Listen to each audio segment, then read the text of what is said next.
Hello everyone, welcome to the channel in rational English classes. आप लोगों का बहुत बहुत स्वागत है रेशनल इंग्लिश क्लासेस में। आज हम लोग वॉइस के बारे में पढ़ेंगे। वॉइस को हिंदी में वाच कहते हैं। हम लोग पढ़ेंगे कैसे एक्टिव से पैसिव बनाया जाता है। इसके पहले हम लोग वॉइस का जनरल रूल्स के बारे में पढ़ चुके हैं। आज हम लोग स्पेशल रूल्स के बारे में पढ़ेंगे। वॉइस को जानने के पहले टेंस की जानकारी बहुत जरूरी है। कोई भी विद्यार्थी, चाहे वो 9th क्लास का हो, 10th क्लास का हो, 11th का हो, 12th का हो, या किसी भी कॉम्पिटिटिव एग्जामिनेशन की तैयारी कर रहे हो आप, तो आप इस वीडियो को अंत तक जरूर देखिएगा। ये वीडियो बहुत महत्वपूर्ण है। चले हम लोग शुरू करते हैं। इसके कुछ नियम हैं। इसका नियम पहला हम लोग पढ़ देते हैं। लोग वॉइस नंबर 1 में है, हम लोग पढ़ेंगे यदि दिया हुआ एक्टिव सेंटेंस में दो ऑब्जेक्ट्स हों तो साधारणतः जो इनडायरेक्ट ऑब्जेक्ट होता है उसी को ही सेंटेंस का सब्जेक्ट बनाया जाता है। किंतु यदि हम दोनों में से किसी को अगर बनाते हैं सेंटेंस का सब्जेक्ट तो दोनों सही है। चले हम लोग देख लेते हैं। एक्टिव में हम लोग लिखेंगे क्या? Mohan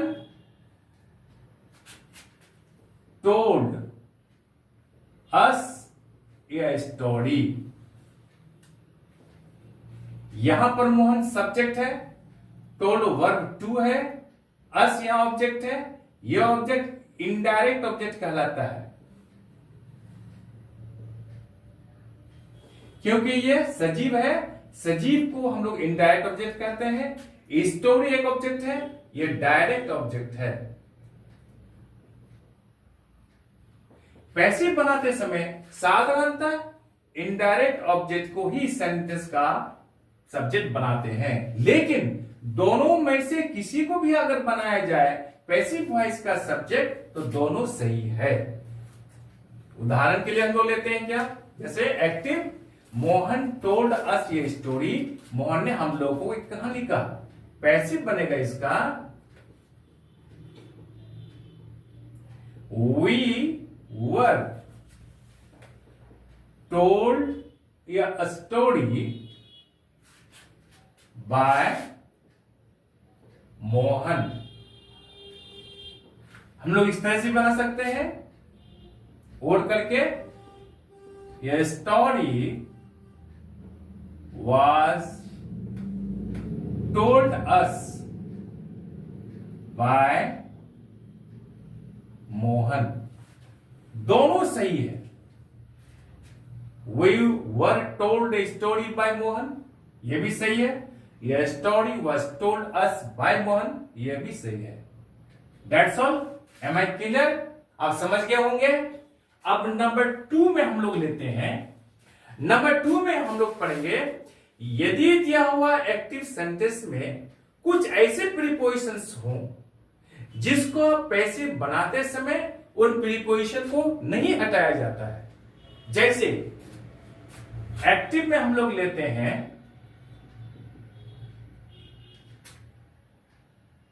your uncle will look after you.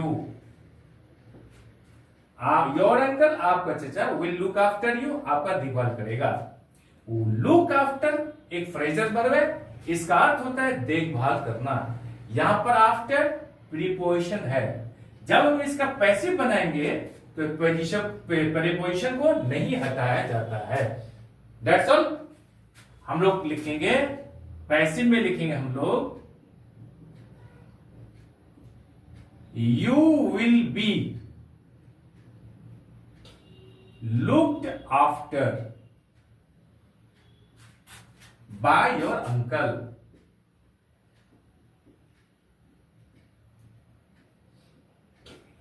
That's all। हम लोग दूसरा एग्जांपल लेते हैं। The police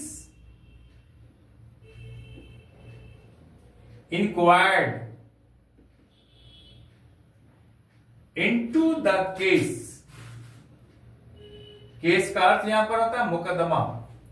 the police inquired into the case, police ने केस की इंक्वायरी की, जांच पड़ताल की। पैसिव में होगा the case was inquired into by the police। यहां पर into प्रीपोजिशन है जो पैसिव बनाते समय उसको नहीं हटाया गया। नेक्स्ट एग्जांपल लेते हैं हम लोग। एक्टिव में हम लोग लिखते हैं he laughed at me, उसने मुझ पर हंसा। इसका पैसिव बनाएंगे हम लोग। यहां पर देखते हैं कि हम लोग एट प्रीपोजिशन है, पैसिव बनाते समय इस प्रीपोजिशन को नहीं हटाएंगे, तो पैसिव होगा I was laughed at by, he का यहां पर हिम हो जाएगा। I was laughed at by him. That's all. Am I clear? हम लोग आगे बढ़ेंगे। नंबर 3 में हम लोग पढ़ेंगे कुछ ऐसे एक्टिव सेंटेंसेज होते हैं जिसका पैसिव बनाते समय बाय का प्रयोग नहीं किया जाता है बल्कि उचित प्रीपोजिशंस का प्रयोग किया जाता है। जैसे हम लोग लेते हैं active,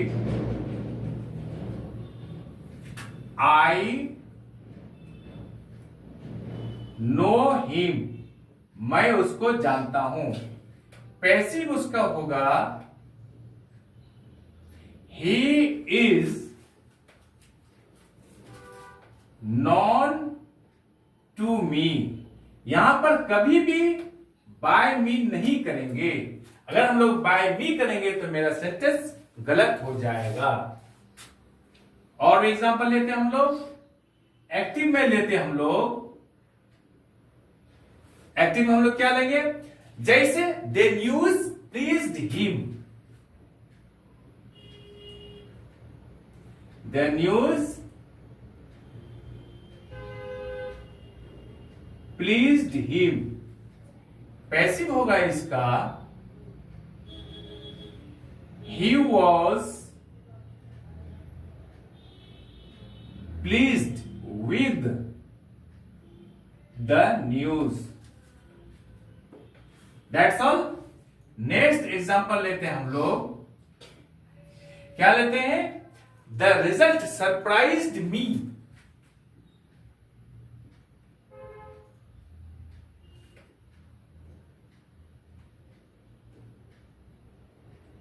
the result surprised me. इसका पैसिव होगा I was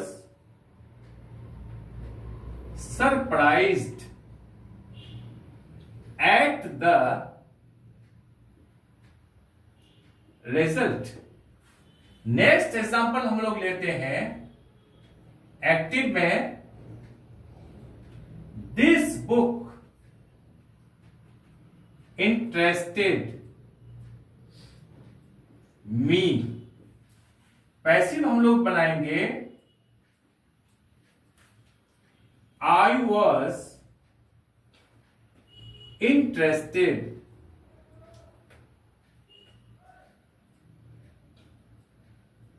in this book.